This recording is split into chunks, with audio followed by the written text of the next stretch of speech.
Good morning, ladies and gentlemen. My name is Greg, and welcome once again to another Rip Roaring Reds podcast. I've already said my name is Greg, and this is a Sunday morning after what can be called another monstrous victory for the Arsenal. I'm joined as ever by my co-host Jace.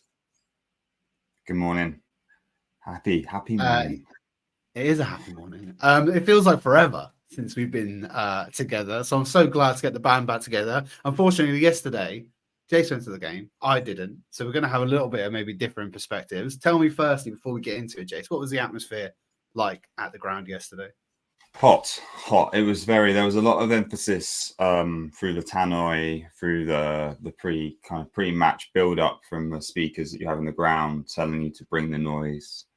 The music pumped in was definitely trying to encourage that. In fact, I think the music was the loudest that it has ever been. They did the light show. Mikel was pumped as well. The amount of times I sat just to the left of Mikel, really close, and you get to see. Yesterday, I saw his passion up close, and he was pumped. He was telling us, he was turning around to us and giving it some, and we were giving it back, which is a really good atmosphere. And the club asked for it. I think it was needed after the Porto result.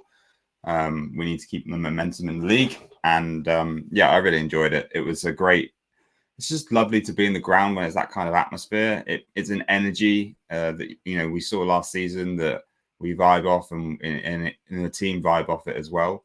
And from the first minute, especially the first, obviously naturally you can't. It's very hard for the crowd to keep going all game, but the first 25, 30 minutes, I mean, it was brilliant. And I think the way we started the game and the goals that we got, I think the crowd contributed to. So yeah, great atmosphere.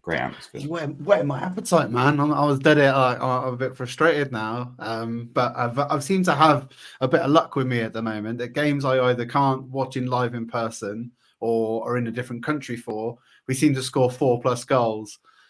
So maybe I should obviously go away and piss off more often. We'll have to see. I'm gonna skip over the music because I just want to get into it basically. So I'm gonna kick us off with a written review. I'm gonna hand over to you, Jace. I want you to talk to me. How you feeling? What's the vibe? Where you taking your written review this week? I mean, I'm kind of ignoring the Champions League defeat first of all, right? I think we played for a draw, won the goal. Things happen. I think consistently when they come back to our house, we're going to be at the level we always are, and I think that we will be. I'm not worried about that one goal. I think let's look at the league performance. We've gone a level since Dubai. We've gone a level, and I think that what Arteta has been trying to do the whole time. And we've been saying, is this what he's trying to do? And I think now, the gear is in, right? That sixth gear, we're in it. We're in that sixth gear now. We're out of fifth, we're in fourth, maybe, for the first half of the season. And then we've gone fifth straight into sixth. We're banging goals left, right, and centre. The break was well needed.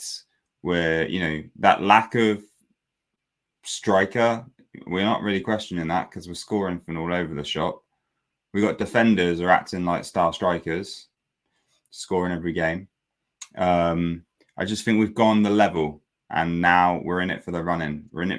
I think, every game we're starting with energy, aggression, all the things that Mikel says are there. I'm just so delighted to see it. We had that big worry, right, that we were not going to see this Arsenal this year. And since Dubai, since that break in Jan, we've come out firing, and it's just about maintaining it now for the end of the season. I think it's purposely making sure none of our players are in the red zone, and we've got players coming back as well. So, yeah, I'm just really happy. Great performance, and let's keep doing it. A positive Jason, which I don't know. Maybe I did obviously listen to your West Ham, and that can't not be positive off the back of a 6-0 victory. It's great. Lovely to hear. I absolutely adore it. So, are we winning the league, Rev? I don't know if we're winning the league, right? So my written review is going to be we're in a proper this is a proper title race. And although it's not going to hit maybe the points tallies of certain seasons previously, like Liverpool, Man City, this is a proper title race, and like no one is dropping points at this moment in time. There's going to be sting in the tail, there's going to be twists, there's going to be turns, but no one at this moment can slip up. And I've got scar tissue, a lot of Arsenal baggage with me over the past 15 to 20 years of seeing us underperform, seeing us falter.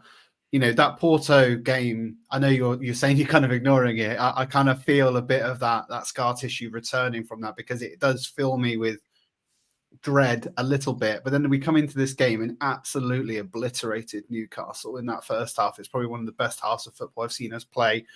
And I think my point to make here would be it's either 92 or 96. There's 90 something teams across the English footballing leagues, right? And only one of those teams is going to win the league, and it may not be us. So not everyone's going to win it, but I'm so here for the ride. Last season, me and you were in a lot of games last season where you talked about vibes. Was electric, was incredible, was the atmosphere, the camaraderie. Just turning around to people and jumping for joy when we were scoring goals. I think that was like me and you in the last game that we went to together in person. It's just such a difference maker, and it's such a difference to what we used to go to, right? Me and you have been going to Arsenal for many years, and I'm just here for it. It's such an enjoyable, fantastic experience to see Arsenal competing at this level again. And I'd love us to win the league. I'd love us to win the Champions League. But if it doesn't happen, yes, I'll be annoyed, but I'm not going to be upset about it, because I know this sounds really corny, but we're here for the journey, right? Sometimes the destination is not always the result. And this has been such an incredible season so far, as was last year. And I'm just excited to see where it goes. It's a proper title race. It's going to get heated. It's going to get interesting. We're going to talk a little bit in the parking lot later about the run-in to see where and what things could and could not happen to maybe take us there. So let's talk about that. But paint me excited, put it that way. Nice. I think we all are. So yeah, what a time to be an Arsenal fan, right? That's what we've had a lot of we were a banter club for many, many years, and I'm hoping that has now transferred over to potentially Manchester United. But we'll see. Right, the first topic of conversation I want to get, we've kind of touched upon it a little bit, but it's pressure. The topic is called pressure, and we walked into this game under what I would say an enormity of it. And I want you to kind of talk to me how you feel about that, Jace. I think we are tackling pressure with a go get it attitude. Go come out the blocks, hit them hard, because that's what I saw again. All the last few Premier League games, that's what I've seen. I think Porto is. I mean, even in the first half, it wasn't too bad, but it was a bit of an odd one in comparison with the Premier League games. In the Premier League games, we are out the blocks fast. The first 20, 25 minutes, increasing intensity, pressure that we are putting on them, and I feel like that is how we are trying to move the needle, move the dial. It's how we're trying to tackle the pressure. It's by almost transferring that pressure onto the opposition, if that makes sense. I also think it's really clever of what Mikel has done. Last year, the first 25, 30 minutes was that intensity we used to chuck at teams. Absolutely chuck it and bucket those at teams. And some teams could ride it out. I'm thinking of the Newcastle game at home last year. It was incredibly frustrating when they just shut up. We were there for that one, weren't we? Yeah, we were. Yeah. Big contrast to what we saw against Newcastle this season. So when you think about that and the way that we set ourselves up, I feel like Mikel there's so much intelligence now to what he is doing. Analyzing what he did at the beginning of the season, it was a different kind of Arsenal. We talked about having to be clinical, a bit more of a slower pace, a bit more of it wasn't fatigue, but it was very lackadaisical at times. Still attacking football, but just not what we were used to, not what we were yearning for. And I feel like now, reflecting on it, it was intentional. it was like a slight different style intentionally to trick teams, to put them into a false sense of the Arsenal that you are going to get. It was enough to win games and get points and have us in it for February, March time. Because we always said at the beginning of the season, you need to be in it in February, March. And if you're in it in February, March, then it's all to play for. Well, we're in it in February, March, and now it's all to play for. But the difference is we have got plenty of gas in the tank. We've had a nice break. We've played a less aggressive, intense style of football to get us to where we're at. And now the intensity is just going up and up and up because we've got more gas in the tank. I feel like this is Mikel being, as I said, intelligent with regards to making the opposition think about how we play and what to expect from us. So much that in the first half of the season, they weren't expecting the kind of Arsenal we saw last year. It was a kind of very different, astute. And he's taken the best elements of that, particularly our defensive security. But now we're piling on the aggression, the intensity, the fast-paced fluidity of our attacking play, and no one's questioning the absence of the central striker. Right, we're getting goals from everywhere, and I just feel like it's our time. It feels the last 4 games now: Liverpool, West Ham, Burnley, Newcastle, all 3+ goals, only conceded 2. So what's that? That's 3. I can't count how many goals that is. There's a lot of goals. It's like what must be best bit of 18, 19 goals, something like that. Mm-hmm. Played 4, scored like 18, 19 or something like that, and conceded 2. And even the Newcastle goal last night was so frustrating. In fact, even the goal conceded against Liverpool was frustrating in the grand scheme of things. Both sloppy goals to concede. So. Yeah, we are. That's what I'm feeling about the title race. We're in it. How we're dealing with the pressure. Yeah, I think the way we're dealing with pressure is we're putting it back on the other team. I think there's a mindset change, and it's clear, very apparent.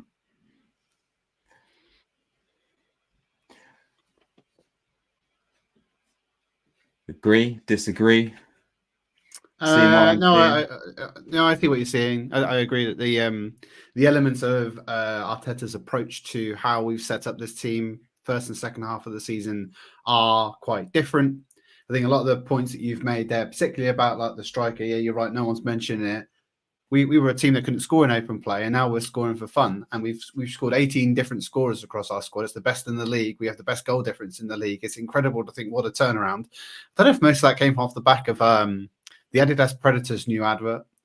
I'm sure that's when we started free scoring again. Maybe it's something to do with the boots. Who knows? Boot look nice. Well, there you go.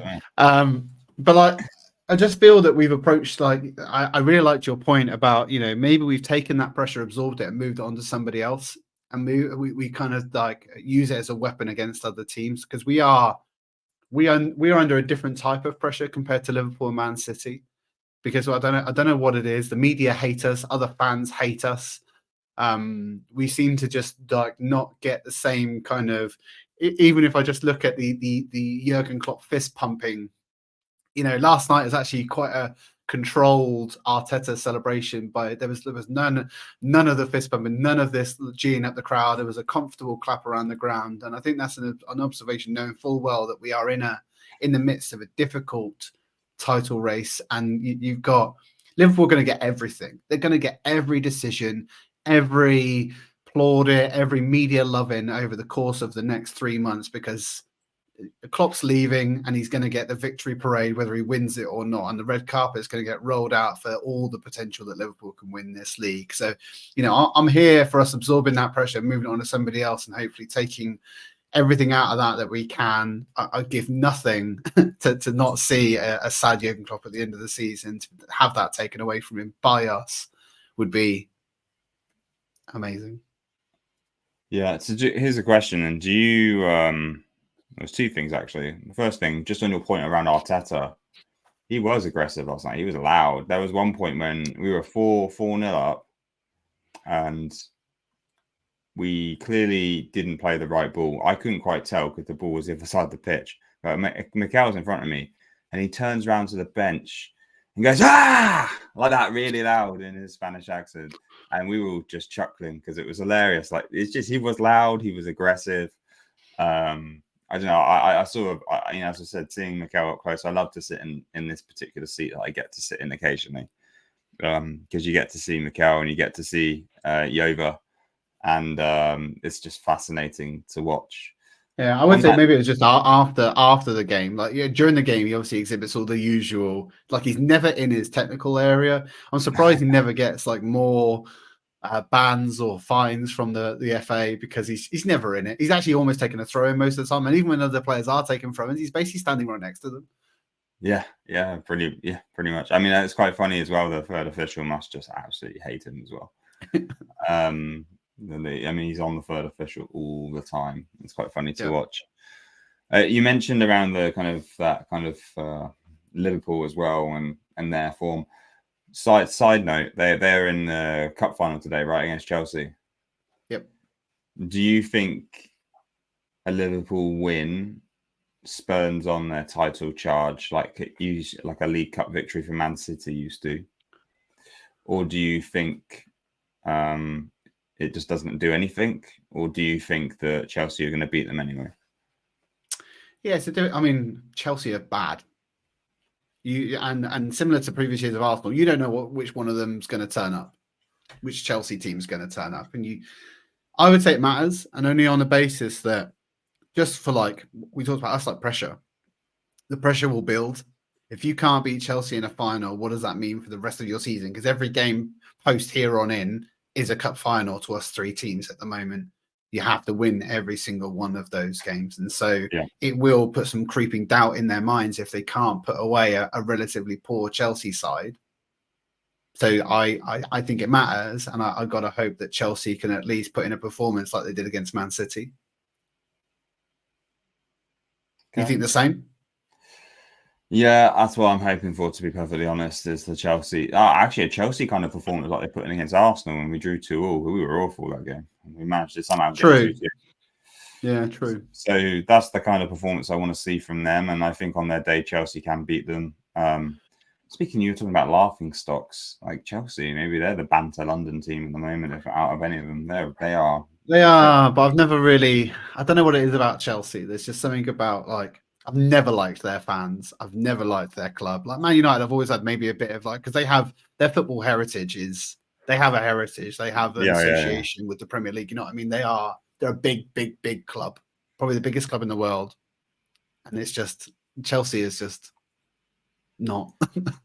I'm very cautious to stay it, but I hate Chelsea. I hate them more than I hate Spurs. There's something about that club I just do not like. I think whenever we got on the tube on the overground to Wembley, and because we come from West London side, we were basically on a train full of just Chelsea fans, and you just spot a Chelsea fan, right? You can always just spot one.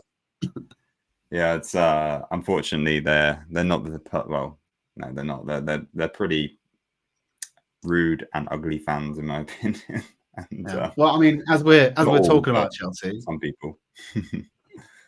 Yeah, let's not bucket them all up, because there's one Chelsea guy that I want to talk about now.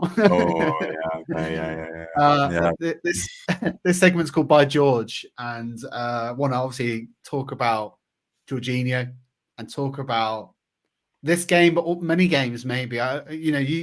We talked pre-pod, and you were like, "Yeah, got points. Want to talk about him? Want to wax lyrical? Give it to me." Like, maybe talk about this game, other games like we've not talked a little bit about, but he's just dropping performances like nobody's business at the moment. Well, this is the funny thing, right? Chelsea were like, "Oh, he's no good anymore. Like, you can have him. He's not good enough for us." Nah, he was too good for you. Based on how you're performing now, I think you had the wrong managers that didn't know how to use him appropriately, and Arteta always had a plan. The whole Guardiola and Arteta both know that position in the squad is based on Jorginho. Man City wanted Jorginho before Chelsea managed to get him in that weird deal with Sarri. It came from Napoli when they took Sarri as manager, because City were in for him. City wanted him to be instead of Rodri, right? And they ended up getting Rodri in the end, and Chelsea took Jorginho. Chelsea thought he was done. He's not done. He's not done. There's a difference, right? He's in his 30s, right? So he has to be careful with his energy. You got to use that player sensibly. But when he's got energy, when he's fit, and when he's not overplayed, you can still see a 9 out of 10, 9.5 out of 10 performance from this guy, and he can just turn up and control the game. I won't be surprised to see him play when we play Man City, if I'm honest. I think him in that midfield would be perfect. Because Thomas Partey, actually, I don't think can do things that Jorginho can do. I have to give Jorginho flowers for yesterday's performance.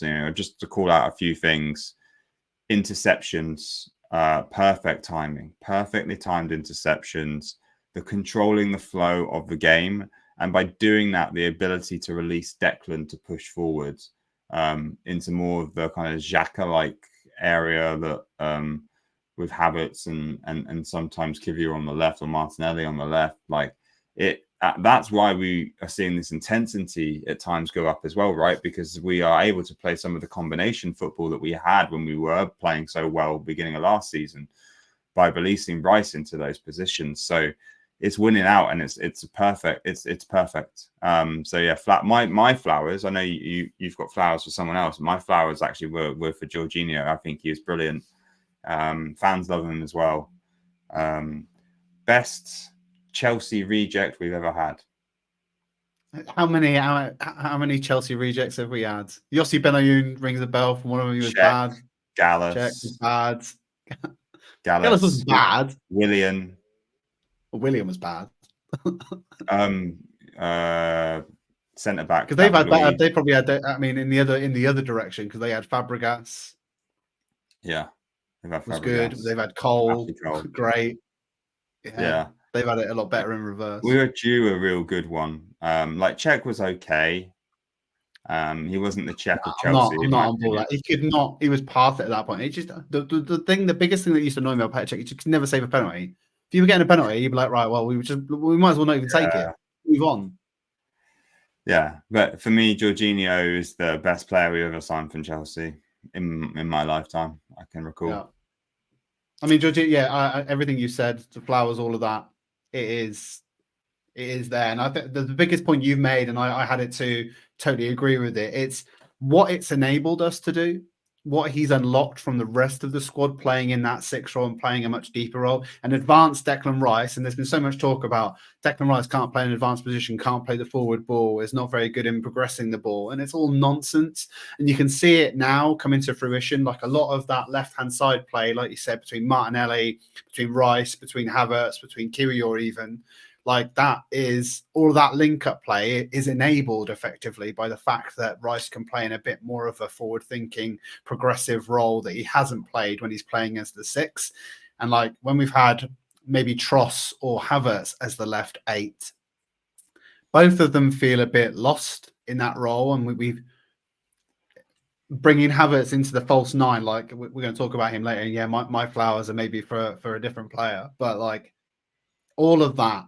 It's not just Jorginho. Obviously, the manager has identified that as something we can set up and tactically enable us to do. But Jorginho in that role he's a safe pair of legs. He is very controlled, very, very tempo driven, and he plays such a pass. I always thought Partey used to be called the octopus, right? And it probably still is if he managed to play a game. But I kind of felt like it was. This is maybe how Thomas Partey and Declan Rice would have played if they had played any games together.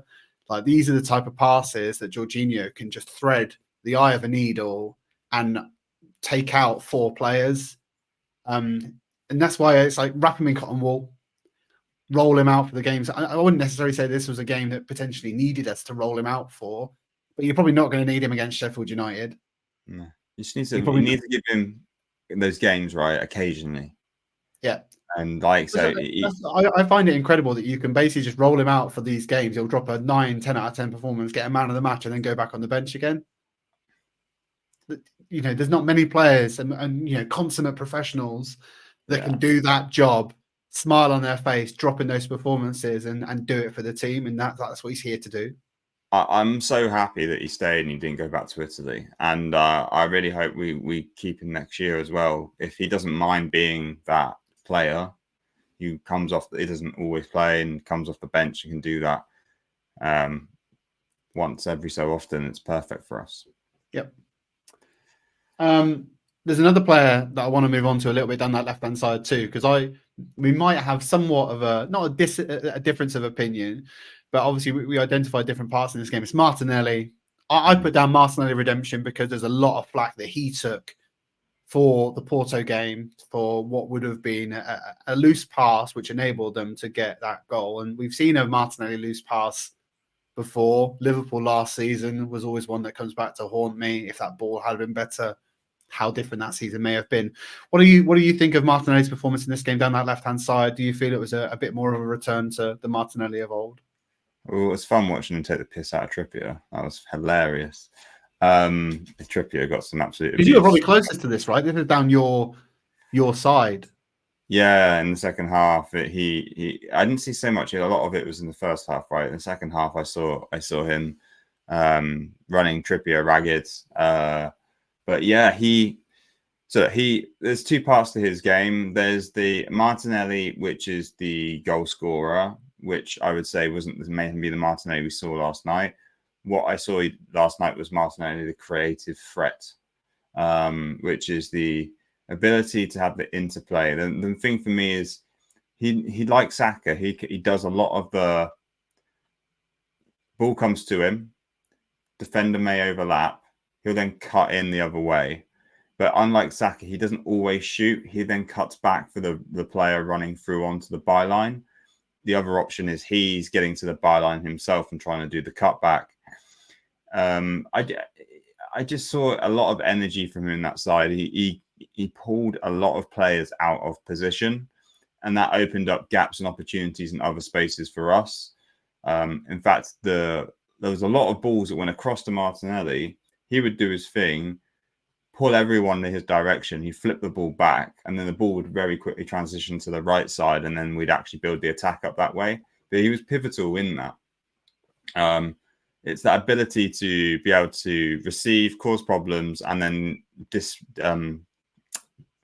basically release the ball in such a quick fashion that Newcastle can't keep moving quickly enough, if that makes sense, to keep up with the flow.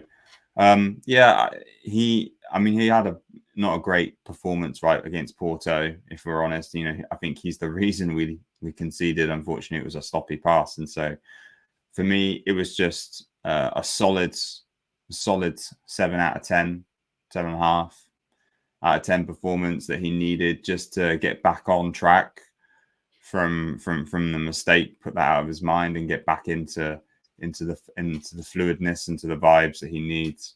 And he was unlucky not to be on the score sheet. Maybe that one header he had, the ball was just a bit too high. He couldn't get it under when that ball came across from Saka, and he headed it well over the bar. But he's getting in the right place. That would have been some goal. If that goal had gone in, it really did caught like Wilshere Norwich vibes for me. Yeah. No, it was. So it was a great performance from him, and we just now need him. Maybe who we got next? Sheffield United away. I see him on the score sheet against Sheffield United. Yeah, for sure. I mean, for me, like the only thing I would have said that when the game started, he did another one of his crossfield passes, and it was intercepted again, and Newcastle almost broke. And I was kind of like, he's doing it again, and I was worried. And I think he grew into the game. And like you say, we talked in the past about his ability to run the byline and get down that channel and get close to the goal and then overrun it. He always does it. He seems like his brain or his legs are working faster than his footballing capacity can maybe manage to keep up with. And he was better at finding that final pass in this game, particularly compared to previous ones. So maybe you're right. Maybe it's just what he needed in order to kick on and bring him back to form a little bit. Yeah, I think so. But yeah, I think that the point you made about all of the left-hand side build-up to then drag players out of position to build up from the right was certainly something. A lot of it down that first half was down the left-hand side. And like I say, the Rice partnership down there was certainly moving. And, what's amazing to see, and we might maybe talk about this later, but I'll bring it up now, is without Zinchenko, which he plays a very different game to what Kiwior plays. And even both of our wing backs, not wing backs, left back and right back, over the past 5 years in the game, we've seen such an evolution of wing backs and the usage of wing backs in overlapping runs, driving balls into the box, etc. That's not how we've played. The way that Arsenal is set up right now, our left and right back don't really get involved in our attacks very often. Although I did see one time there was a point in this game where Ben White could have had a shot and he just basically wimped out because it was on his left foot. Yeah, Ben gets involved, I think. Kiwior did more so. But this is what I'm like. It's just different. It's very weird to see us set up like we're so used to teams like Trent and Robbo for Liverpool set up in such a way that it all comes from their wide players. Yeah, particularly the left and right, and it's not for us. Just interesting. But what is, I suppose, my next segment, and maybe this is a bit of a difference to that opinion. The segment is called Going Overboard. I'm very, very happy with that. I deserve at least a round of applause, Jess. A very, very good slow clap. Nicholas Yova, our set piece coach, deserves plaudits, deserves thanks, because once again, Arsenal is setting ourselves in such a way that we are an absolute danger. You know, we are Walter White. I am the danger when it comes to set pieces. Talk to me, Jace. What do you think about how we're setting up set pieces? Why are they dangerous? Why is it important for us to build up play like this? So I think my first statement, just don't concede a corner to us because you're going to get punished. I didn't check the numbers after last night, but it just goes up every game, like most goals scored from set pieces. The reason that I think that it's causing a bit of madness, it's causing a little bit of carnage for the opposition is a way in which we're setting up. And I'll call out Gabriel, right, because I observed a few things from him in both halves. So you'll see sometimes he's at the near post, sometimes he's coming in from the far post, and they're mixing it up each time, depending on which end the ball's coming from. But it must cause chaos for the defenders, right? Because if you're trying to defend, if you've got a man mark one player, and traditionally you would have X number of centre backs, any of the big players really, through your midfield and your strike force and your centre back partnerships, who are seen as an attacking threat from a corner. A lot of the time, it's not, certain people will pick the whole game a certain person to mark.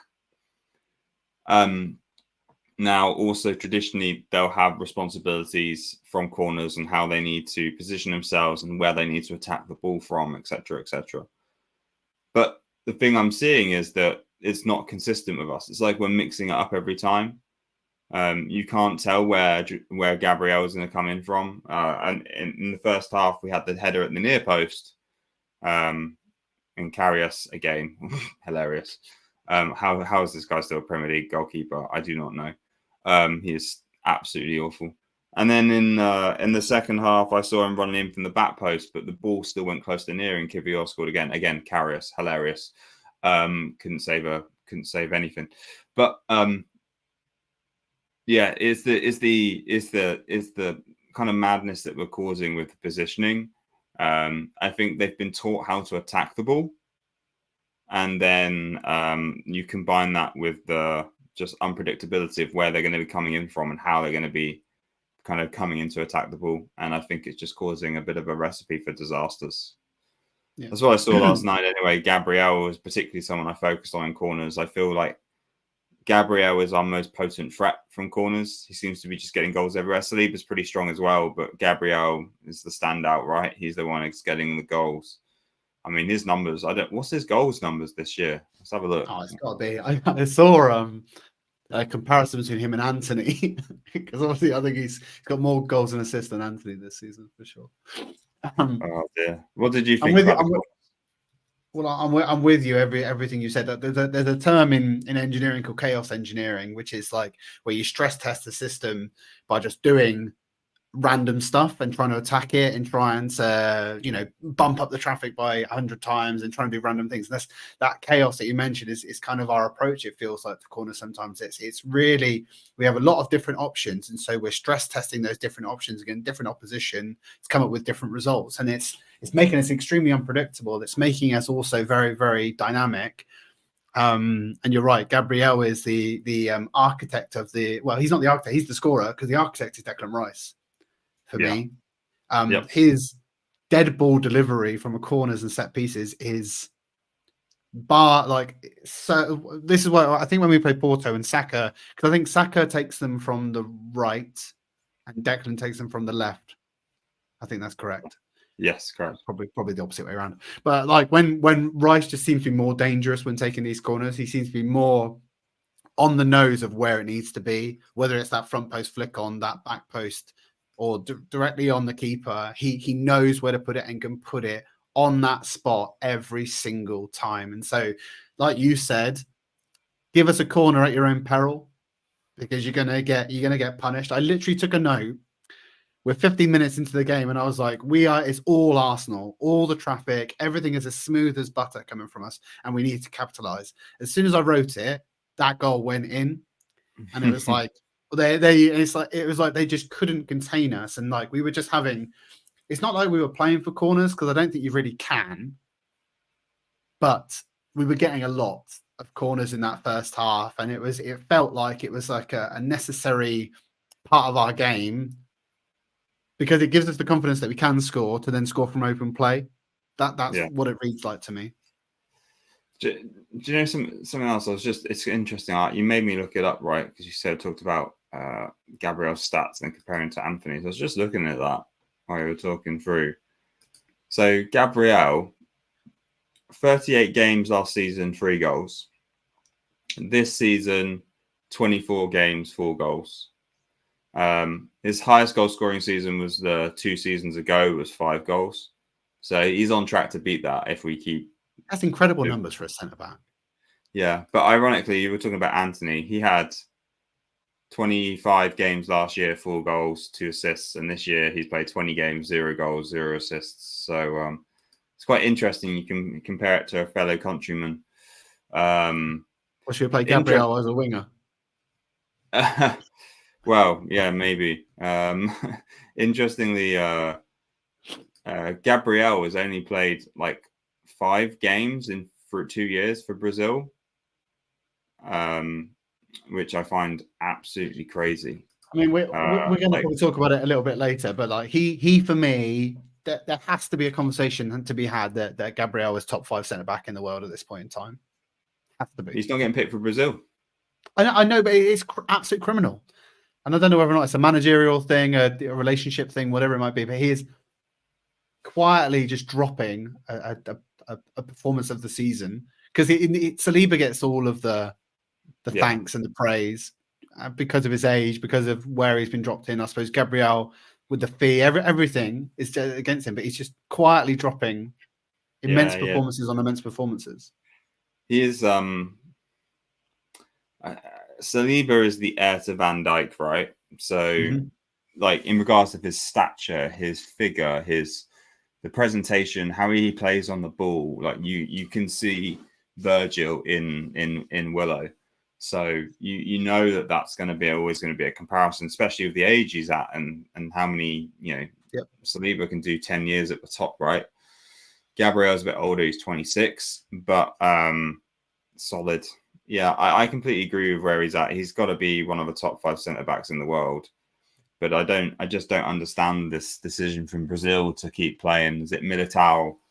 Might have got Marquinhos as well. So they've got ample a bit of an resources. embarrassment of riches, I suppose. Yeah, they have. But it benefits us, right? As long as it's not having a negative impact on Gabriel's mentality and fitness.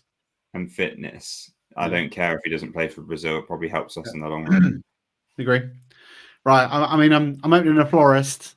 Me and you are opening a florist because we've been giving out flowers left, right, and centre during this pod. And I'm gonna you've offered yours to Jorginho. I'm here to offer mine to Kai Havertz.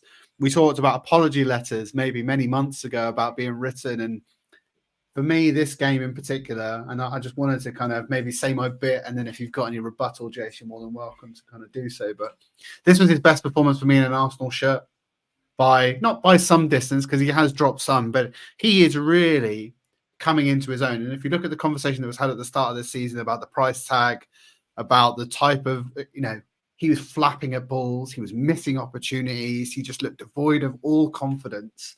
And to compare that player to the player that we have now, and I don't know whether or not it's that tactical setup of Jorginho, Rice, etc., that has enabled him as this false nine to play the way that he's been playing.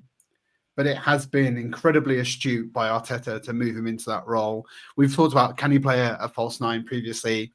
But the things that he's been doing, the runs off the ball, fantastic. He can just open up space and he creates chaos a little bit. He creates opportunity. He wins headers like nobody's business. Like the stats for this game in particular, he had 7 ball recoveries in that position, best in the team.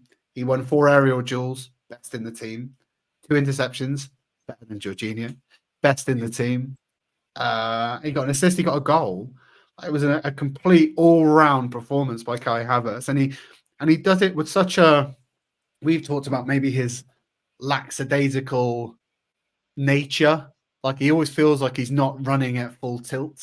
That's the way it looks, maybe on paper, but the stats speak a different game. I don't know whether or not it's just because he looks a bit like a giraffe or like a gazelle, like he's a bit awkward, he looks a bit, but he quietly, and maybe there was a moment from the Newcastle game away where he got heated and he went in for a rash challenge and he got a yellow card for it. Maybe he took a little bit of that personally during this game, because for me he was unplayable, and he was exactly the reason why we did so well. And I mean, he's not the sole reason, but obviously scoring, unlocking runs, winning the ball back. He was even, like I say, the interceptions are coming back into the defensive role that he's been playing more commonly in that left 8 compared to the false 9. Just was everywhere. And I think the freedom that Arteta's allowed him in his tenure at Arsenal has been quite powerful to me. Yeah. Like that for me is, he basically must tell him to go out there and have fun and play football. I've got roles for you, and these are the things I want you to do, but be free with it and be creative with it. And he's finding a real niche for himself. It's just interesting, maybe, that the injury to Gabi Jesus has maybe unlocked this somewhat. And I'd be interested to kind of see exactly what happens when, because we are currently not missing Zinchenko or Jesus, who would have been the biggest proponents to how we play football. Zinchenko dropping into that defensive midfielder to unlock the forward thinking, and Jesus to play his game where he can win the ball, be a terrier, run about the pitch. We are not missing either of those 2 things right now. And it's whether or not Jesus is fit now, Zinchenko's on the cusp. Would they come back in? I don't know. Anyway, I don't want to take away from the fact that those 2 things have maybe enabled a better Kai Havertz. And I just want to say that this was just a top performance by him. Completely agree. This is one thing that bugs me. It was an awesome performance from him. I especially noted down like the ability to win the ball back, especially in that kind of like left side of the pitch in the final third. There's a lot of ball recovery. As soon as Newcastle kind of gave it away or lost it, like he'd be there, he'd be on them, he had the ball, and then we're building up that attack in that third attacking spot again. I was just really frustrated he didn't get a second goal at the beginning of the first half. That was right in front of me, and I just like, how did you miss that? And that's the only criticism I have of Havertz in the moment, is there's some obvious chances he doesn't always score. Yeah, the only his decision making in the moment can be, and we've seen it previously, right? Aubameyang had it as well, though, right? You remember Aubameyang wouldn't always miss some sitters like that too.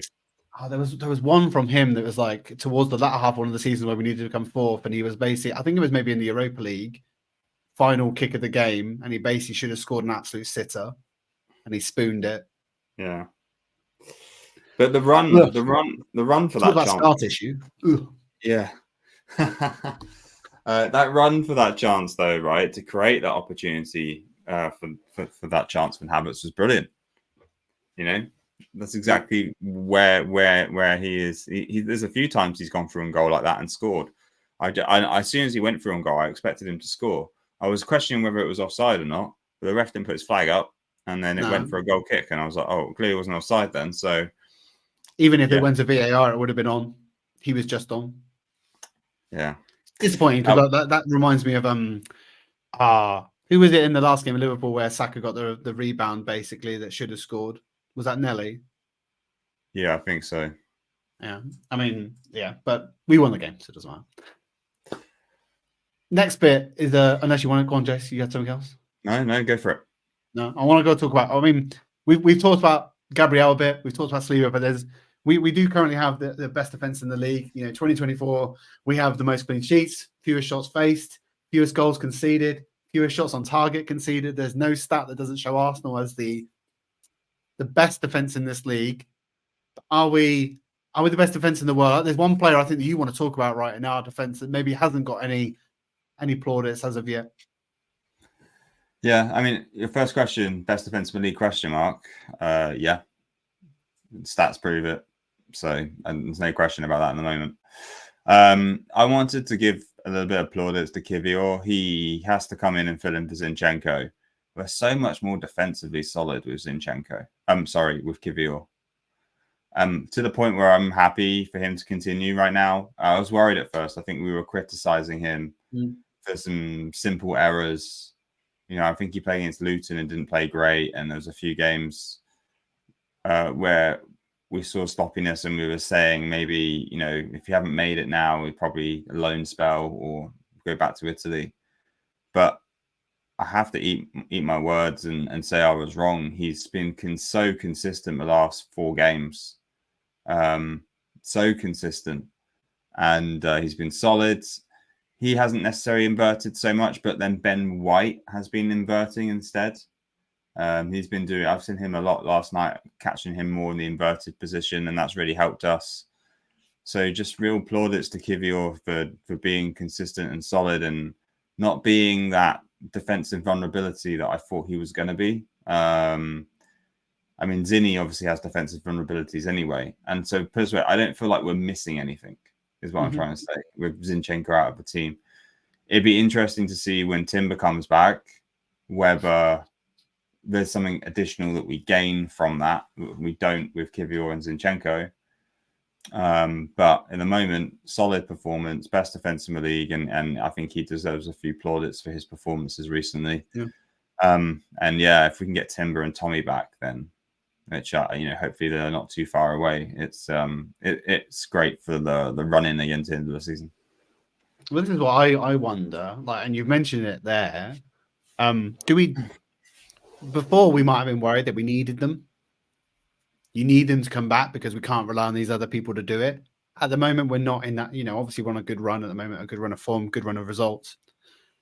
We got a lot of that return. So it's only good news, of course, but some of that can also disrupt the system a little bit. Some of that I kind of feel that's what I'm saying with Zinchenko and Jesus in particular. Would usually we would throw them straight back in. I'm not too sure that's what we should be doing at this point in time.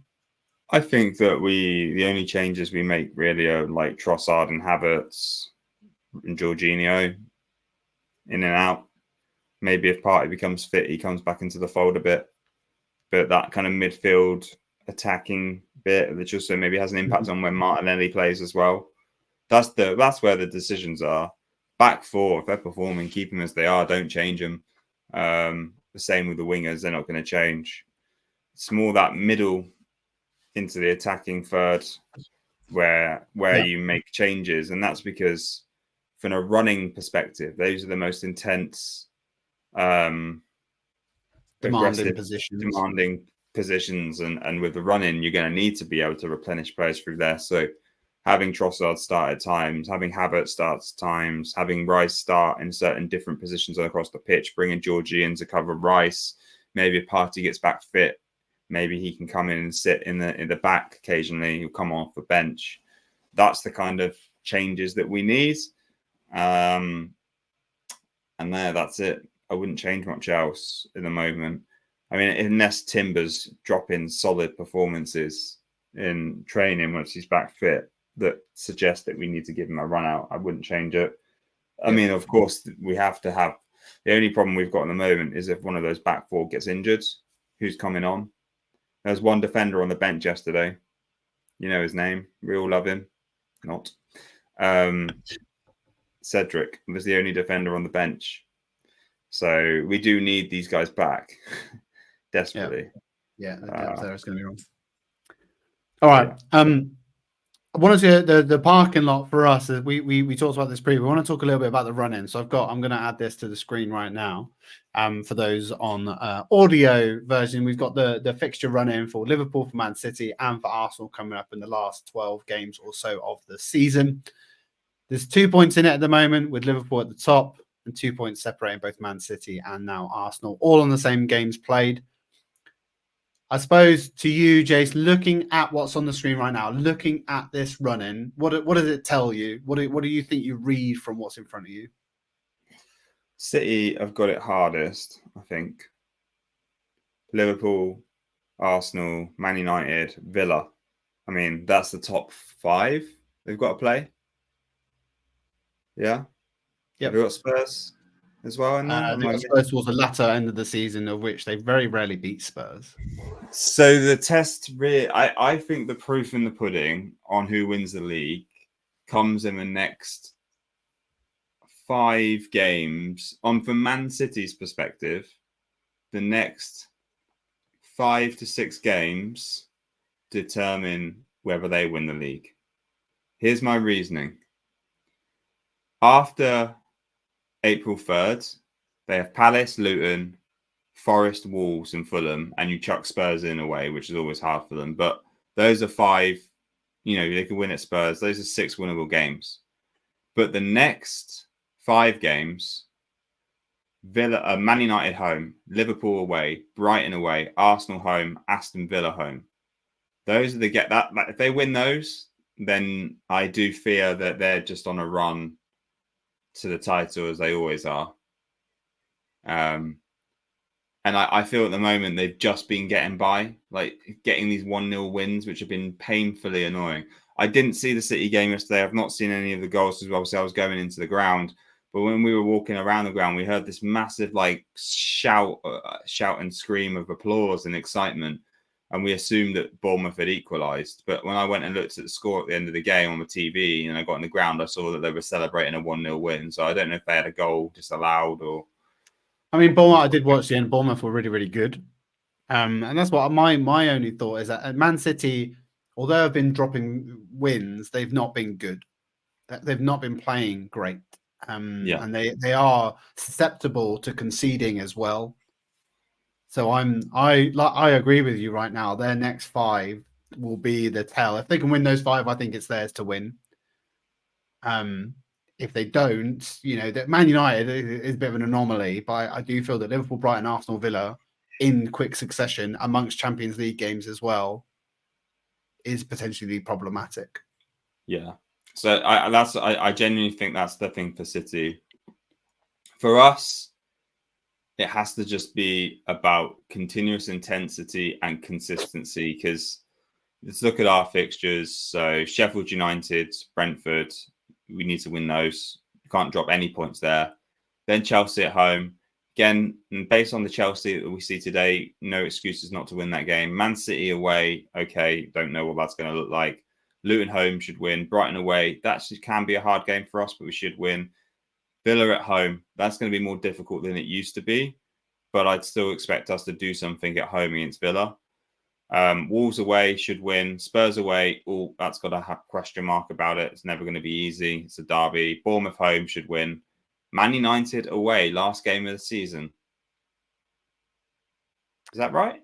So Everton at home, last game of the season, but so it's the penultimate game for us. And this is where, for me, our season, I think, hangs on. Whereas Man City's maybe hangs on their initial 5 fixtures, I think ours hangs on the last 5 fixtures, or at least the last 6. Villa at home, Spurs away, Man United away. Those 3 games, particularly the last 2 away games, is going to be where is the test of our mettle. We are not good at Old Trafford. It's been a long time since we've dug out a decent result, a decent game at Old Trafford, even when Man United are at their most banterous, hasn't been great. So there's a bit, because I do feel that Liverpool do have West Ham away, Spurs at home, Villa away, Wolves away. That's also quite difficult. There's a lot of difficult fixtures for all of us, but it could all be over by the fact that Man City could tear it in those 6 games now and be in great position. That's if they think we're going to do it. I mean, they're not playing amazing. I just think they're just about getting by. I don't think... Is De Bruyne at the level he was? Genuine question. The thing is, so De Bruyne, no, but he also hasn't been playing. He came on for 6 minutes yesterday and got a yellow card. He doesn't, like, it kind of feels like he's being wrapped in cotton wool a little bit. I'll roll him out when I need to roll him out. If we're in a 10-0 at 60 minutes, I'll bring him on and watch him do his thing. Yeah, I see that. Yeah, I think Man City are going to need to buy some players to replace some old guys at the end of the season, and they're going to slowly have to go through a little bit of a transformation. It comes down to City's next 5 games. If they win all of those, then there's the title is theirs to lose. If they don't win those, then it's up for grabs. Arsenal just have to be consistent, because we don't have like a real hard period of like 4 or 5 games where we're playing like City, Villa, Spurs, or United on the row. We have all of those teams to play, but interspersed with easier games, you would argue, which just means that we have to just be prolonged consistency now to the end of the season. Whereas you could argue with City, if they come through their real hard period of 5 games, they then got 5 or 6 easy games to the end of the season where they could play how they were playing against Bournemouth, right, and get a 1-0 and still win. So it's just a different setup. And Liverpool's probably similar to us, right? They've got to be pretty consistent to the end of the season too. Yeah, I think that there's no room for slippage on anybody's part at this moment in time, and any drop points will swap that top 3 at any juncture. So it's it's gonna be tight. Yeah. I have one fear for us really with this run-in, which is when it comes to the attacking threat, we're kind of relying on the same 4 players: Havertz, Martinelli, Saka, and Trossard. Jesus for me has just been a bit invisible at times all season. I don't think he's not got an amazing amount of goals, and he's not been on his... It wasn't the Jesus we saw at the beginning of last season. And yesterday, I know Jesus and Vieira are on the bench, but they were only just coming back from an injury. They weren't going to get on. They were just on the bench for the sake of it, I guess. So we brought on yesterday Emil, Reece, and Eddie. Now, the game against Newcastle was done at 4-0 when these guys came on. But we want them to do well because they're all academy hairline boys. But at the same time, when you're Liverpool in this title run and you're bringing on Diaz or Gakpo or Jota, it's just a different level of threat. And I unfortunately don't see in the harder games that we're going to have. And let's be honest, they're going to be harder games. We're not going to be winning 5-4 and 6-0 to the end of the season. Be good if we could, though.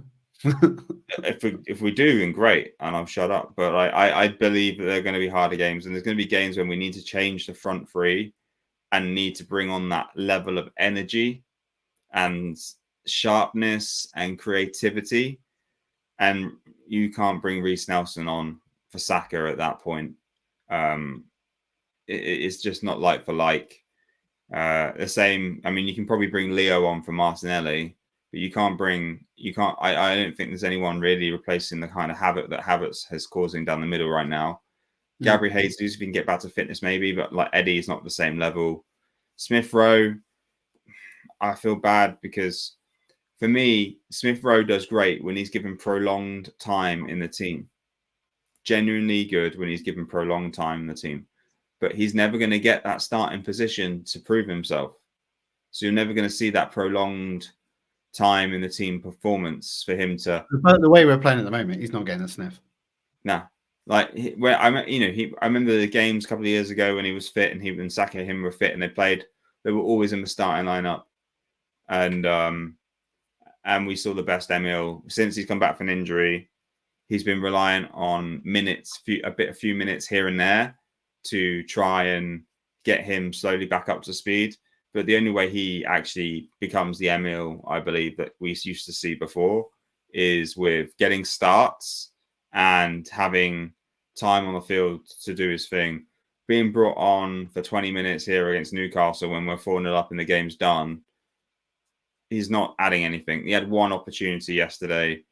In my opinion, he made the wrong decision. He tried to pass it into the goal, into the corner, whereas I would have just smashed it. It's great in retrospect to say what I would have done, but I just feel he didn't put enough pace. He was trying to be too acute with his finish. He's not sharp enough. And I think at this time of the season, I love him. I'd love him to be successful in an Arsenal shirt, but I think it's done. And because we can't have someone who's not sharp coming off the bench in the running. We're a different team now. We're a very different place to 2-3 years ago when he was in our lineup. Well, Arteta, if you're listening and you need a bench option, Jace is available for a small fee. Hey, I'm not saying I'm any better. Jesus. Right. It's been an hour. It feels like it's been a long time. Boys are back in town. I'm really happy that we've got another pod under our belt. Thank you very much for joining us. It's been incredible. Jace, they're on the YouTube, if they're on Spotify. What do we want our audience to kind of get involved with? Get involved in the YouTube, leave likes, subscribe, leave comments, leave questions. If you're on the Spotify or the Apple podcast, then smash that 5-star review button, write a review. Only good ones. Our scrubs coming around your house. Thanks for listening, though. Cheers, everyone. Enjoy the rest of your week. Cheers, guys.